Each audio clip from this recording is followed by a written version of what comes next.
A është, po themi, deri diku e mundur dhe t'ja adresojmë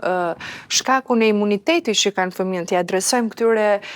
problemeve, komplikacioneve të moshave të vogla. Pra, ata mund të mos kenë krijuar akoma imunitetin e duhur, sepse edhe të rriturit janë vaksinuar mbase nga Covidi dhe kanë arritur në një farë mënyrë, apo dhe kanë kaluar. Tani fëmijët e vegjël po përballen për herë të parë me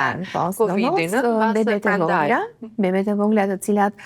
nuk e kanë imunitetin e tyre të fortë, të formuar, ata varen nga imuniteti që nëna ju jep nëpërmjet antitrupave që kanë kaluar që në jetën intrauterine apo atyre që nëna ju jep nëpërmjet qumshit të gjirit deri në moshën 6 muaj janë disi më të mbrojtur për shkak të imunitetit pasiv që nëna ju kalon, por mbas moshës 6 muaj që edhe ata fillojnë të ekspozohen më shumë në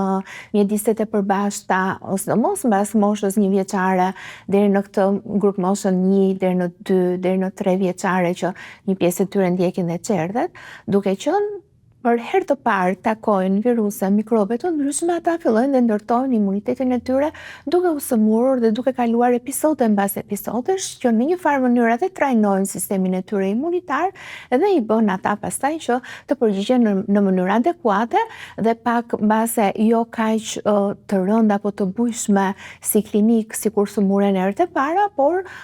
si thua sistemi i tyre imunitar është trajnuar tashmë dhe arrin të njohë një pjesë të madhe të viruseve dhe të mikrobeve dhe të reagoj në mënyrë pak më të butë. Prandaj, ne zakonisht si pediatër shohim shumë fëmijë deri në moshën